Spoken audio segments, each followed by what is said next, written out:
Middle ઇસ્ટમાં યુદ્ધની સ્થિતિને લઈ મોરબીના સિરામિક ઉદ્યોગ પર ઘેરાયા સંકટના વાદળ. ગેસ સપ્લાય પ્રભાવિત થતાં અત્યાર સુધીમાં 200થી વધુ યુનિટો બંધ થયા છે. સિરામિક એસોસિએશનના પ્રમુખ મનોજ ઇરવાડિયા મુજબ નવી સપ્લાય નહીં મળે તો આગામી 4-5 દિવસમાં તમામ યુનિટો બંધ થાય તેવી શક્યતા છે. પ્રોપેન ગેસની સપ્લાય સંપૂર્ણપણે બંધ છે. સિરામિક ઉદ્યોગનું કુલ એક્સપોર્ટ 15,000 કરોડનું છે, જેમાંથી 30% એક્સપોર્ટ ગલ્ફ દેશોમાં થાય છે. હાલ યુદ્ધને લઈ ગલ્ફ દેશોમાં એક્સપોર્ટ બંધ થતાં ઉદ્યોગકારોને મોટો આર્થિક ફટકો પડી રહ્યો છે. હાલ તમામ એક્સપોર્ટ ઓર્ડર સ્થગિત થયા છે અને નવું લોડિંગ ક્યારે થશે તે પણ કહી શકાય તેમ નથી. ઉદ્યોગકારોનું કહેવું છે કે ગેસ સપ્લાયની અછતને લઈ હાલ યુનિટ બંધ છે.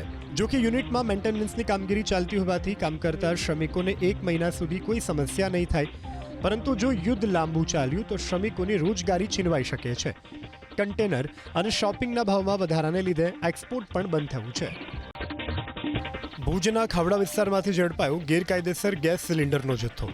જિલ્લા પુરવઠા અધિકારીની ટીમે તપાસ દરમિયાન ગેસ સિલિન્ડરનો જથ્થો ઝડપી પાડ્યો. સ્વામિનારાયણ ગેસ સર્વિસ સેન્ટર નામની દુકાનમાંથી 19 કિલોના 11 ભરેલા અને 4 ખાલી કમર્શિયલ ગેસ સિલિન્ડર જપ્ત કર્યા, જ્યારે 14 કિલોના 7 ભરેલા અને 2 ખાલી ઘરેલું ગેસ સિલિન્ડર જપ્ત કર્યા. 1,01,000થી વધુનો મુદ્દામાલ જપ્ત કરી જિલ્લા પુરવઠા વિભાગે ECA હેઠળ કાર્યવાહી હાથ ધરી.